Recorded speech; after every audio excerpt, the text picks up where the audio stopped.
Centaur, your kind of company.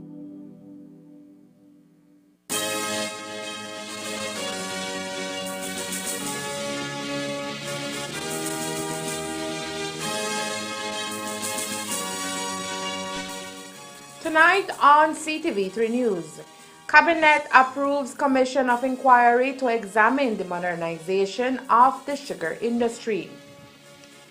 A further look into the trial of accused murderer Dave Lamia. Red International holds human trafficking awareness campaign in Corozal, and a herd of sheep is attacked in Libertad village. These are some of the stories we have for you tonight in our newscast for Thursday, March 9th, 2023.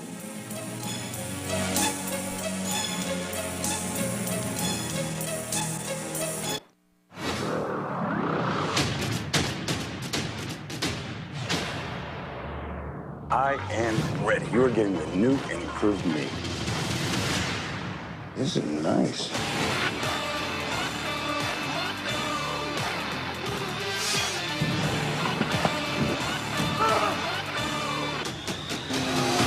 I think what really impressed him was the fact that I didn't turn into a monster. Bring on the heat!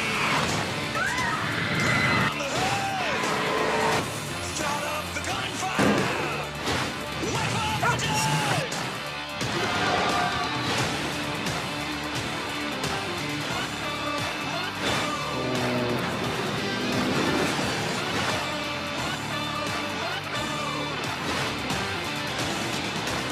It's about a relationship that hopefully many people can relate to.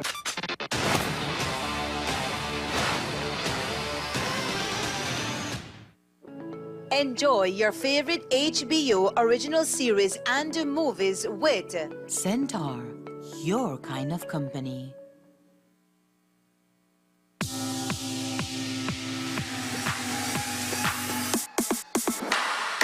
Sign up for Smart Share Plan and save big. Whether you're a small entrepreneur starting up your business, a student on a limited budget, or a family trying to save, this is the plan for you. With unlimited SMS, calls, and data, we help you save. Get up to 5 lines for as low as $30 per line monthly, only with Smart.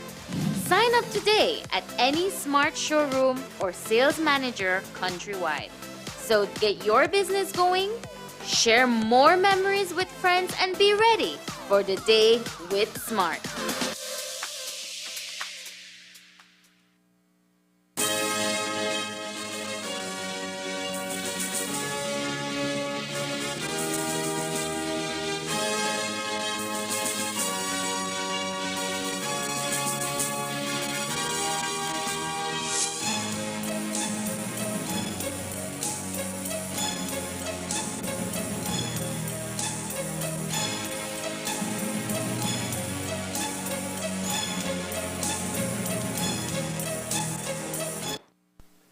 Good evening with your news, also simulcast on Fiesta FM 106.7. I am Joanna Rodriguez. Tonight, there is a new development in the current standoff within the sugar industry between BSI, ASR, and BSCFA, as Cabinet announced its decision to convene a commission of inquiry to examine the modernization of the sugar cane industry and improve its viability. This comes following meetings between Cabinet and representatives from both the BSCFA and the BSI-ASR to discuss a way forward in the current impasse over the signing of a commercial agreement. After several failed attempts to reach an agreement between the two parties, including intervention by GOB and mediation, the BSCFA called for the formation of a commission of inquiry, much to the disapproval of the sugar mill. During an interview with representatives of a BSI-ASR last week, Finance Director Sean Chavaria highlighted the company's reasoning behind its opposition to the idea of a commission of inquiry. We know that commission of inquiries have typically been reserved for, looking into public bodies and institutions. In this case, BSI is a private company. The BSCFA is a private organization made up of private individuals and cane farmers who are businessmen and women. And so it would seem that a commission of inquiry is not an appropriate mechanism to introduce to try to settle this dispute. We're certainly looking forward to our opportunity, which should be coming up soon, to present to Cabinet the information that we would like to share to, better provide information, because we believe that there is a lot of false information that is put out there by the BSCFA, including in that recent letter that you just quoted. BSCFA has all the information that they need to validate the cane price that they receive. They have the sales contracts of what we sell customers, sugar for and molasses. They have production records. They get an audit of the net trip value statement. And so from our perspective, they have all the pertinent information to validate that. In terms of fairness, we have demonstrated to them, and through our presentation to Cabinet, we hope to demonstrate that as well, that BSI has one of the most favorable cane payment formulas in the world, and that's been done based on independent research. So it's not just us saying it. We've hired a company to do that analysis, and so that is some of the information that we would like to present to Cabinet. We must note that this decision follows a peaceful protest staged by members of the BSCFA on Tuesday, where leaders of the association called for intervention by GOB in the formation of a commission. As you know, this has arisen for the past 2 years since we have been negotiating with BSI. We have went through many parts of it on which we have tried to negotiate with them, between them and us, and it didn't come to a fruitful end. We went through a mediator and nothing came out, so the only thing that left is the Commission of Inquiry, and we have heard that BSI is not supporting the Commission of Inquiry. So that is why we are here, because we want the Commission of Inquiry to be approved, so that then they can come out with information that is needed for a better agreement with BSI, and also for the act to be better off for the industry. I've never heard about a commission of inquiry being done on a private company. Of course, yes. BSI has been, 2 times commission of inquiry has been done to BSI. So this is nothing new. And this term of using of a private company, I really don't support that, because whenever Belizean put up a small business, they are being rushed by the GST and also by the business tax for them to pay. So why is it that they cannot come to an industry as BSI, a large industry where over 5,000 farmers are affected? Additionally to the formation of a commission of inquiry into the sugar industry, Cabinet has also announced the formation of a ministerial subcommittee to meet with BSI and BSCFA to chart a way forward for both sides to resolve their differences. The newly formed subcommittee is to be chaired by Honorable Karim Musa. During their weekly meeting on Tuesday, Cabinet also received a report from the ministerial consulting team that has been engaged in meetings with the joint unions on the important issues of increments and the pension reform. Based on that report, Cabinet agreed that increments for all public officers and teachers would be unfrozen effective the 1st of April 2023, as we told you yesterday. Cabinet also agreed that the ministerial team will continue discussions with the joint unions negotiating team, JUNT, on the matter of the 2 increment points lost. Those discussions will be based on specific economic performance targets in the fiscal year 2024-2025 and beyond. Lastly, on that matter, Cabinet decided that GOB will implement a phased approach to the public sector pension reform. In Phase 1, the goal is to institute, effective 1st of July 2023, a new contributory pension scheme applicable only to new entrants into the Belize public service. Phase 2 will include a comprehensive review of the existing public service pension scheme to determine how to make it more effective, efficient, and sustainable. For this purpose, a working group will be established, including the government, JUNT, the National Trade Union Congress of Belize, GAMAS, and the private sector. The trial against accused murderer Dave Alamia continued inside the Orange Walk High Court this morning as the prosecution responded to a no-case submission presented by the defense on Tuesday. The trial against Dave Alamia for the shooting murder of Daniel Sosa back in July of 2017 commenced inside the High Court on Tuesday, February 14, before Judge Herbert Lord. So far, a total of 8 witnesses have been called to the stand by the prosecution. This includes a statement given to police by now deceased Gustavo Hernandez, along with testimony by Luis Briceño, who were the primary witnesses to the crime. The no-case submission presented by the defense on Tuesday called into question the evidence presented by the prosecution, which they say rests mainly on hearsay evidence in the case of Gustavo Hernandez and the testimonies by Luis Briceño, a hostile witness who recanted his statement given to police back in 2017. In their response this morning, the prosecution defended its case, calling on the court to consider all evidence presented during the case and not only the selected evidence pinpointed by the defense. The Crown, led by counsel Javier Chan, called on the court to reject the no-case submission presented by the defense in the interest of the public based on the severity of the crime, being that Daniel Sosa was killed at point-blank range while socializing with friends. After hearing from both the defense and prosecution, Judge Herbert Lord has reserved his decision for the 20th of March. On July 19, 2022, the United States Secretary of State released the 22nd Annual Trafficking in Persons Report, better known as the TIP report, and upgraded Belize's status to Tier 2. The report highlights that Belize as a country increased its efforts to combat human trafficking compared with the previous reporting period, considering the impact of the COVID-19 pandemic. But the fact remains that when it comes to human trafficking, we have lots of work ahead. One organization that is doing their part is Red International, who is represented in country by Safe Belize, who has been operating since 2015. The organization has embarked on an awareness campaign against human trafficking and was today in Corozal.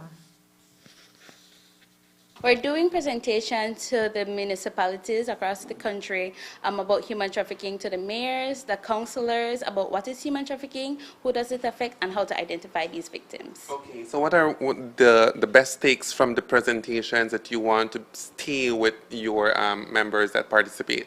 We want them to know how to identify victims of human trafficking and know that human trafficking does happen here in Belize and how to report these victims, so that we as organizations who advocate against human trafficking knows how to move forward in ensuring that the victims are well taken care of. I can't speak to the numbers of the victims or the cases that have been persecuted here in Belize, because that's not a mandate of our organization, but I am based on the Human Trafficking Institute here, the Human Trafficking Council here in Belize. They are the one who gets data, they're the one who gives information to us, letting us know that human trafficking is an issue that is arising here in Belize, and we need to educate our general public on how to identify these victims and how to report these cases to them. I could clearly say that human trafficking sees no face.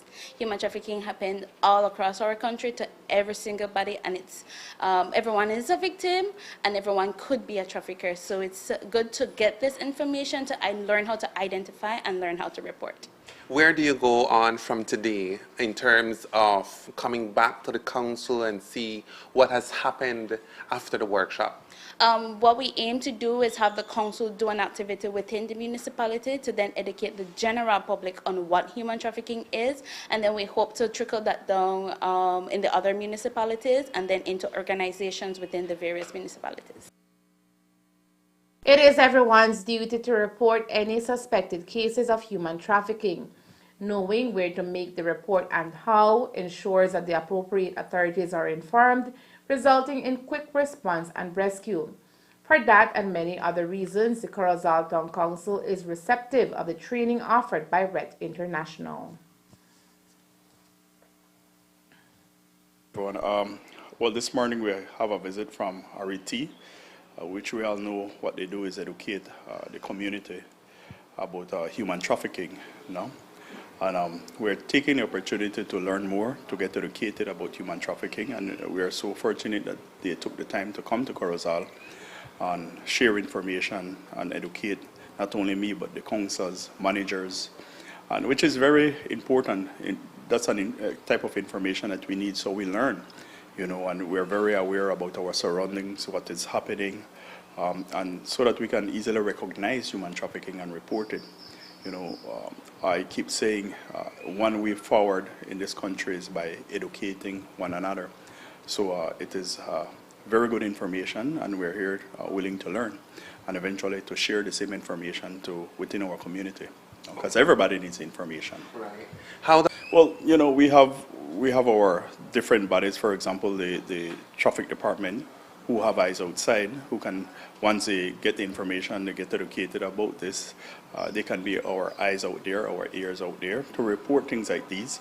Also, we have the Liquor License Board, on which I am also a member, an ex officio, and we can always attach it to those things and use it wisely, use the information wisely to make judgment and decisions.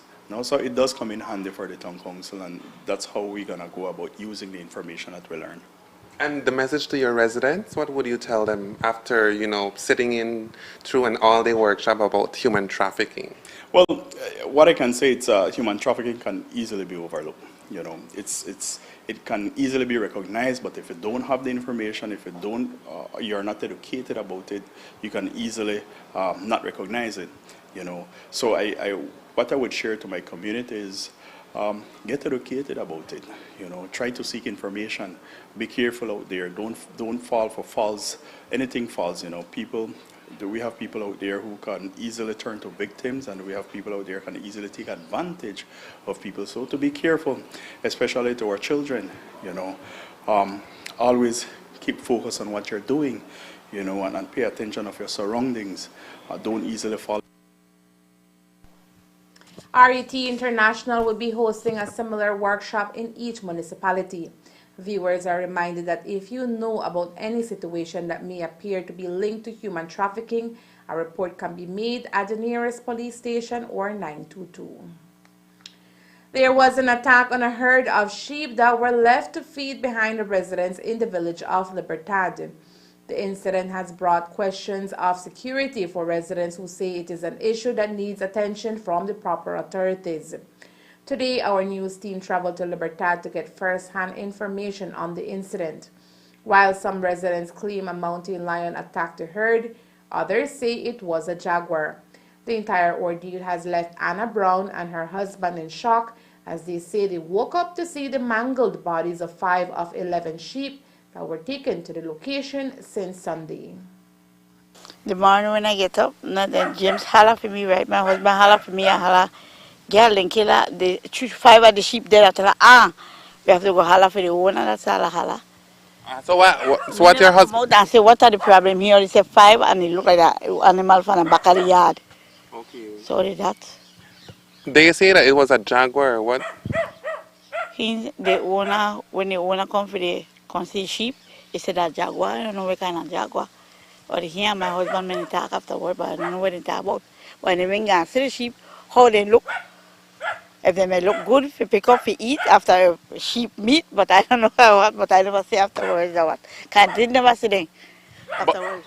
And how you feel about this incident happening like right behind your yard? Well, the whole day I feel stressed, so you can like, oh, I do all the extra at school. I gone and then I need one talk to the owner for the sheep. So I said, just my feedback. So I tell one of the teachers, sir, I feel bad the whole day with the friggin' sheep where the sheep then just gone on Sunday and Tuesday night they eat them Wednesday morning and dead. Brown says the situation has forced her younger children to be extremely careful when night falls. My husband telling like the same, hey, you know about the night and late at night when the back of the yard, then think grab on like on a smile that I hear tell him at a part of that. He started to read up and say, girl, we have to mind ourselves the back here. With the back of this spot from the year ago, that thing that's so. Can you look like them, the owner for the sheep, then say the print there, the back there, where part they may have them, the sheep there, the back of the yard there. So I don't know. I never got it done at all back there. Because I feel bad for the man. Because you didn't just go to office the Sunday and the Tuesday, Wednesday morning and dead. So I feel bad, but what could do? You're not far away from the main road? No, not at all. Just come out and catch any taxi if we go anyway. The remaining sheep were taken to another location. Coming up next, 2023-2024 budget to be introduced tomorrow at the House of Representatives. Stay tuned. Belize, are you ready for Jesus Fest 2023?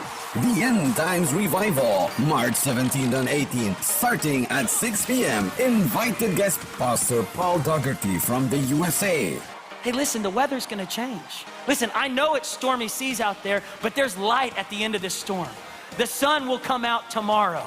God's going to do something in your future. He's not finished with you yet. Somebody say, this is not how it ends. Casa Worship Band from Belmopan, Pastor Vicente Franco from Mexico, Psalmist from Orange Walk, Beverly Shiloh. This event will take place at Arthur Street in Orange Walk, in front of Orange Walk Market. Special gifts will be provided. Sponsors, Victory Church from Tulsa, Oklahoma, USA, Hope Alive, Stereo Luz, CVM Church, Pastores y Ministros Amigo del Reino, Koinonia Ministries. Buses will be provided for villages. For more information, contact us at 661-7324. Jesus Fest 2023. See you there. Indulge the flavor. Go beyond meat. Looks like meat. Tastes like meat. But it's better than meat. 100% plant-based. Rich in protein, 50% less saturated fat, no GMOs, no added soy, packed with benefits and sustainable. Beyond meat, good for you, good for the environment. Now available in 6 different types of products in Belize. Beyond burger, beyond sausage, beyond beef, beyond chicken nuggets, beyond chicken tenders, beyond steak, beyond meat, distributed by United Distributors Limited.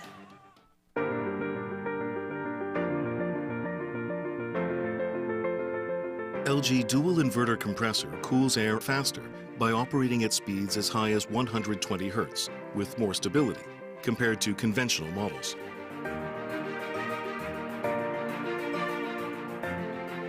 It also saves up to 70% more energy by operating at speeds as low as 10 Hz with more stability.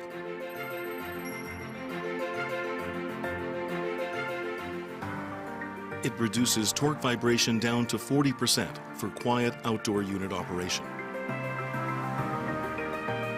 Stable operation with low vibrations also results in increased durability.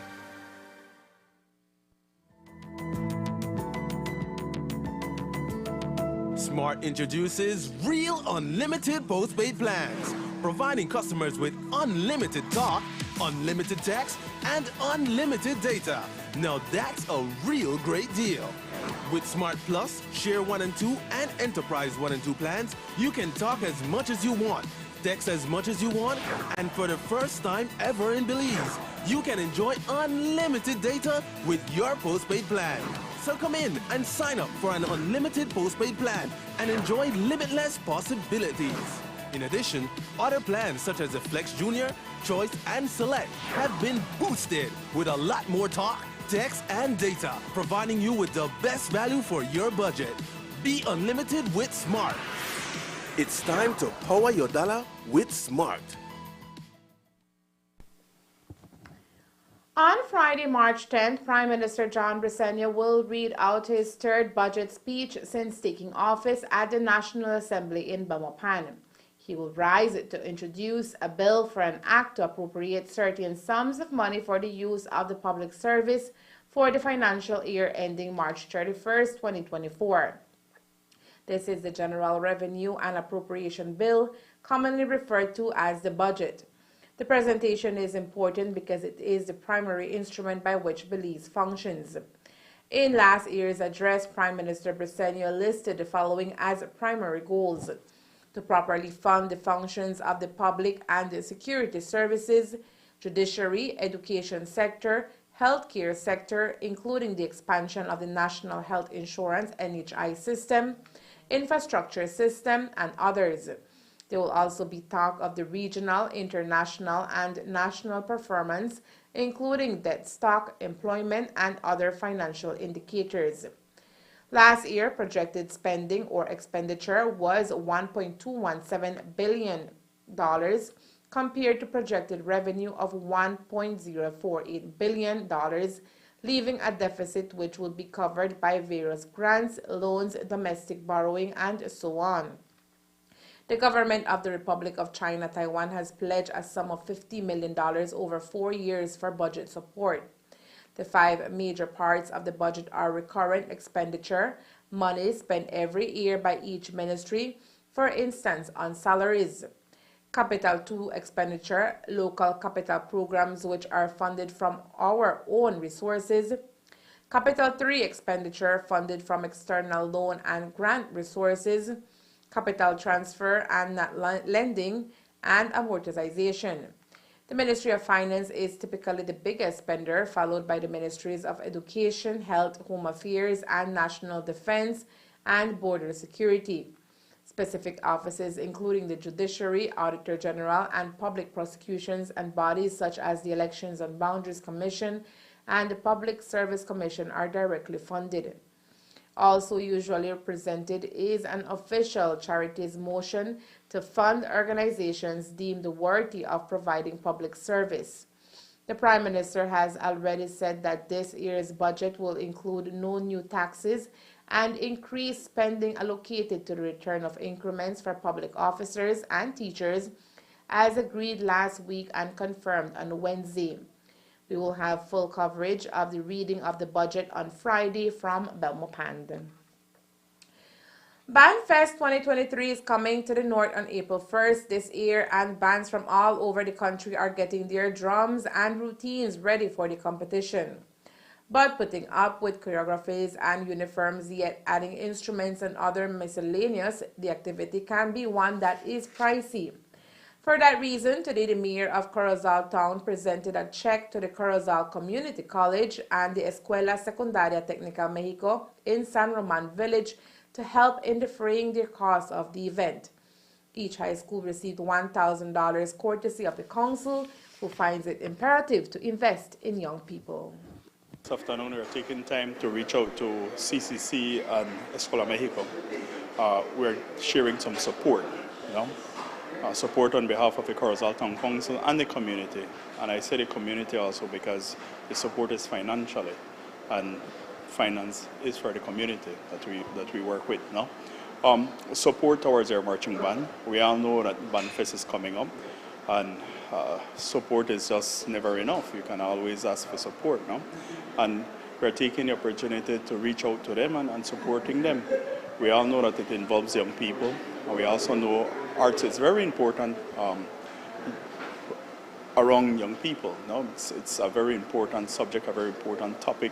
Actually, it can change life for young people, and it allows them to do something positive and allow them to share their emotions, to share whatever skills they have, So we're taking the time to reach out to the 2 different schools and supporting them financially towards buying their equipments.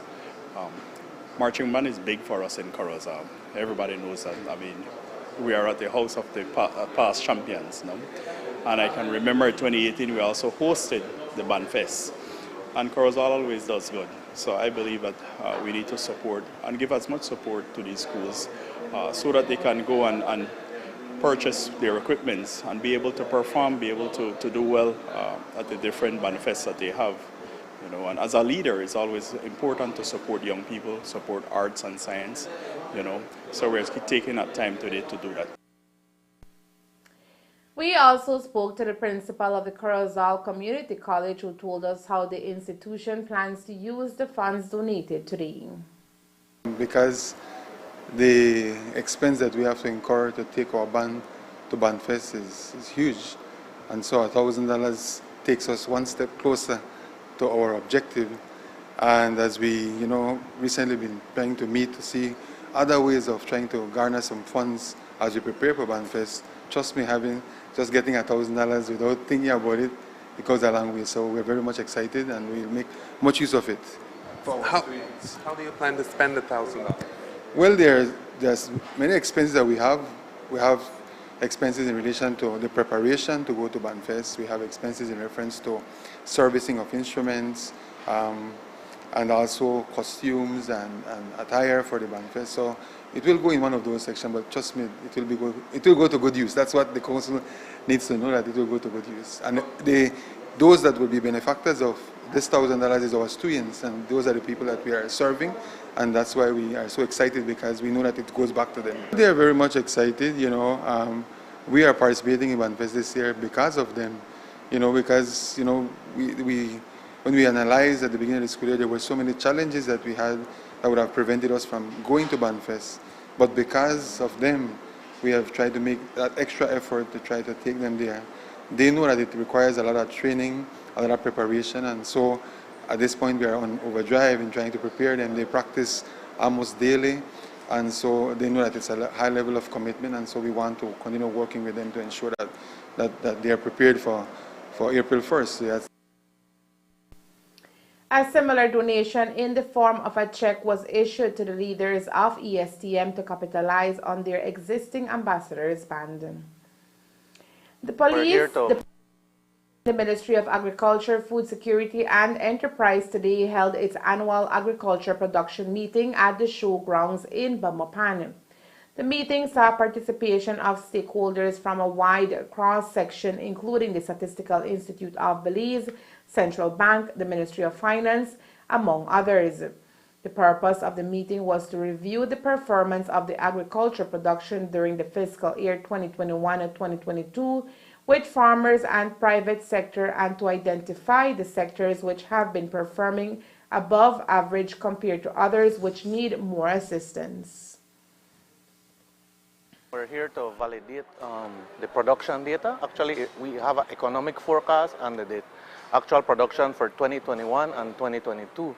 So today we're bringing the stakeholders to the National Agriculture and Trade Showgrounds, basically to do a validation exercise, because we do have a lot of data that we capture for all the industries, all the sectors in agriculture, and the data is basically at a raw state of data. So today the validation would basically vet it and make it official final data for the country. The ministry is tasked to, specifically the policy unit, is tasked to monitor the performance, the economic performance of the various sectors within the agriculture industry. And as we've seen, there are some sectors that are struggling.